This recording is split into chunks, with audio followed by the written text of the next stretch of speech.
Omgbomber. Today I'm going to be playing as Archangel Matthew with the Beard of Wisdom here, and I'm bringing y'all a little bit of channel on the Egyptian pyramids. And really, I discovered something last night. I was playing 7 Days to Die, and I had a revelation because we wanted to build a pyramid. We wanted to build a pyramid on a mountain, okay? And we wanted to actually turn the mountain into a pyramid, the most easy solution for us because we wouldn't have to build it ground up. In fact, we could dig into the mountain, we could build around the mountain. And honestly, I had a revelation is like, why didn't they build it this way? Why didn't the Egyptians build a pyramid this way? Um, here's a picture of our schematic. We were going to build a pyramid like this, so then the zombies would have to run up the pyramid, right? Well, it got me thinking about pyramids, and I never shared with y'all on a YouTube video at least my theory on pyramids. Uh, Pyramids have a lot of mystery in them because it takes a long time to understand why they're here. One of the big theories I believe is interplanetary certainty and communications. If you go down to Earth and you're able to, like, let's say, kinetically throw or expand the root of your consciousness to Earth, and you're watching it from another planet, and you have like cloning and stuff like that, um, and shapeshifting and all that kind of stuff. Like, let's say you can expand your consciousness, throw a lot of kinetic energy over there, be here, root, and be able to remote control there with basically quantum entanglement. What's the certainty of that? Like, how do you know it's not just in your mind? Well, you put a giant pyramid on the planet. Well, that's just one obvious certainty. Like, hey, we did it. You want in on this? So I'm selling it as a product now to my species. That's a possible future here. And what I wanted to show y'all is this here, this picture here. Um, if you have polished crystal or stone, it houses energy very, very well. Actually, I have a piece right behind me here.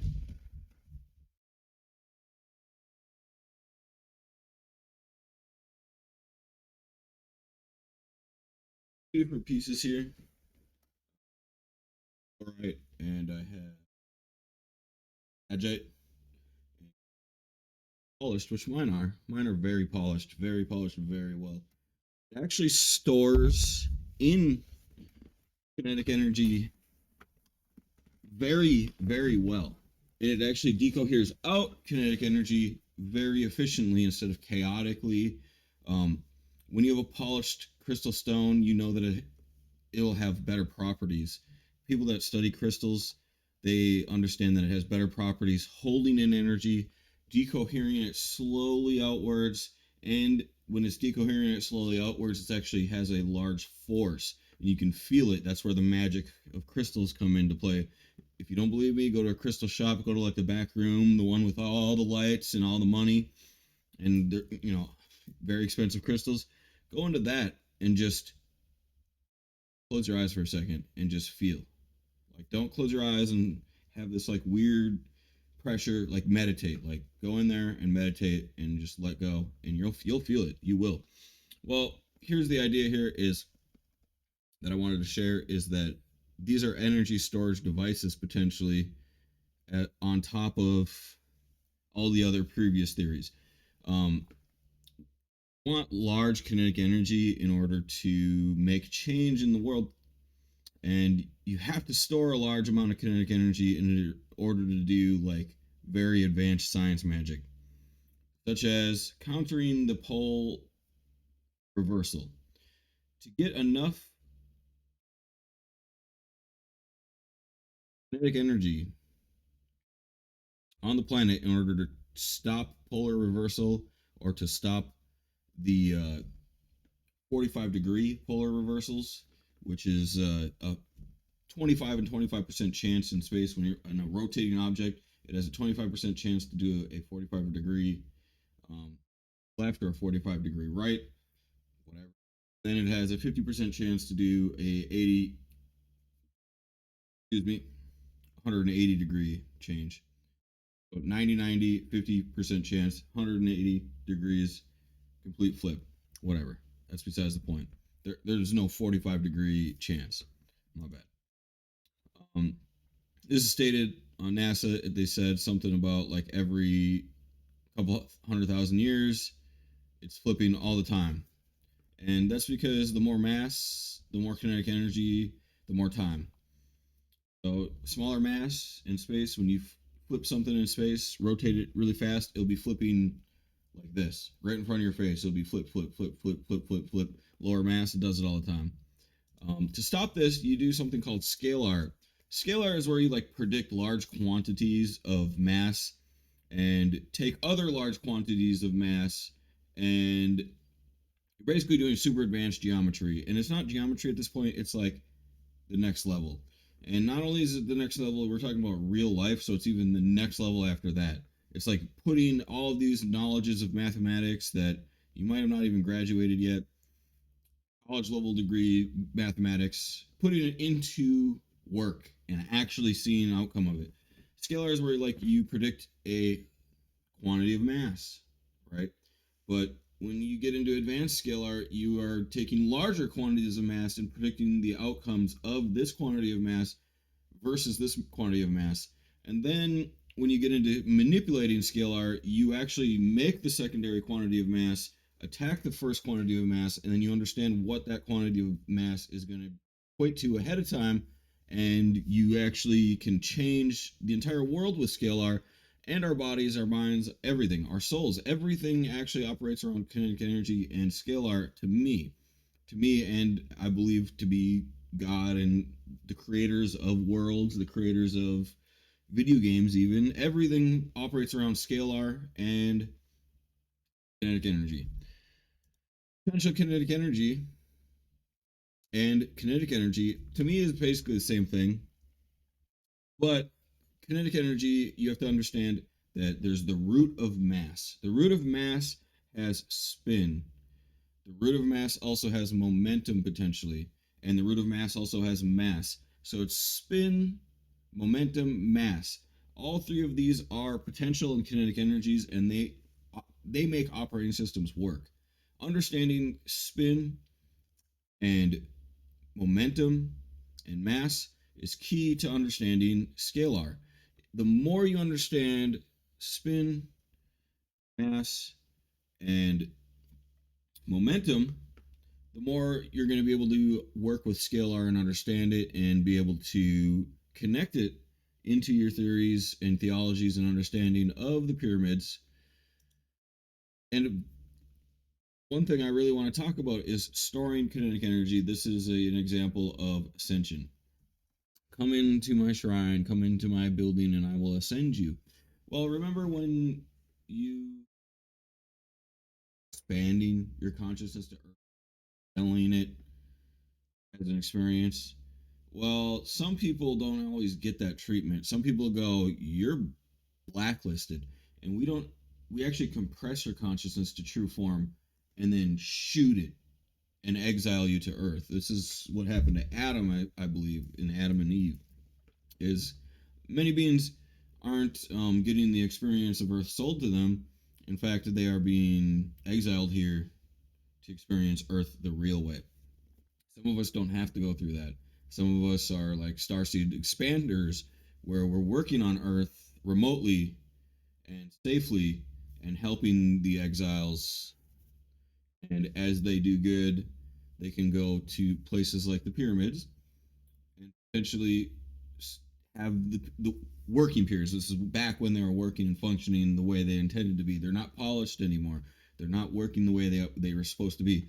And we probably have better technology nowadays, so we could literally just like scale our, shoot a kinetic force to like spawn a like super advanced consciousness bubble that has like shipping capabilities of like it's completely invisible, and you're just bam flying out into space with kinetic energy with your root consciousness, and then you wake up in an avatar form back on your homeland because you're not an exile anymore because you're ascended. Well, force ascension is probably one of the first things that needed to happen. Is, well, I don't agree with my landlord on the other planet. He exiled me to Earth, and I'm gonna store a whole lot of kinetic energy, and I'm gonna shoot myself back there and go, bad you. All right, that's kind of an Egyptian god theology of what was going on here is saving Earth, keeping Earth rotating the correct way. It was a multi-purpose tool, like cell phone. Cell phones aren't just cell phones, they're like everything. There's like every single thing on smartphones today. There are all kinds of things, and it's just in your pocket. So a pyramid wasn't just like a shrine. It wasn't just a home. It wasn't just a burial chamber. It wasn't just like one thing. It was so many possible things. It was so many things they could do, endless things with it. I know somebody that built a pyramid in their backyard, and you know what they do? They go and lay in it. They lay in it to heighten their kinetic energy force because they're somebody that gets attacked by scalar terrorism, basically, and he works in the counterterrorism fields. I went walked through his like desert mansion before. Probably not supposed to say a whole lot about it, but he had all kinds of blueprints and plans and schematics and prototypes of war-based assistance, stuff like that. He would sell things to people that are going to war and trying to help them win in a way.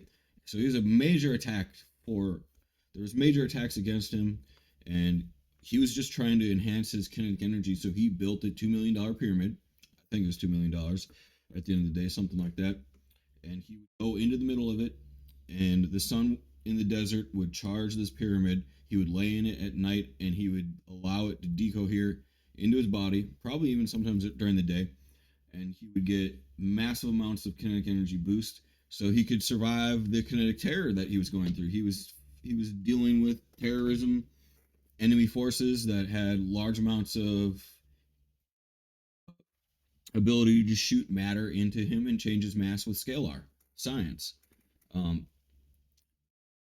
one thing that's going on here. Well, how do you target your root to? Here's the thing: is your mind has telemetry and telekinesis, and already here. Most people are just engrossed into being a human, and not realizing that the universe is right in front of you. Everything is right in front of you. Your conscious operating system is partially right here. It's partially altered right here, bare minimum. Some of us exiled to Earth. I'm not saying I am. I'm definitely not. But some of us who are exiled to Earth, you're fully here. Like this is what you're in. And when this fades away, somebody has to grab you and put you somewhere else unless you know how to do it, which is where mind the muscle comes in. Ascension's a really big play in Egyptian theology because ascension has to do with transcending your body and transcending death, understanding that you are an operating system made of kinetic energy and you need allies, you need friends, you need people that are going to help you stay alive and bring you to the next level to have better experiences that which you enjoy, that which you like, and to be able to do that and facilitate that takes large kinetic force because large amounts of kinetic energy beat large amounts of kinetic energy all the time. That's my spiel on my theory on the pyramids in ancient Egypt. It was all entwined into operating system science. Stood that we are just one with the universe. We are made from the universe, therefore we exist. We're not fake. We're real, and real science is needed in order to use this. So thank you all for watching my video. Have a good day. I'm out. Peace. Bomber.com.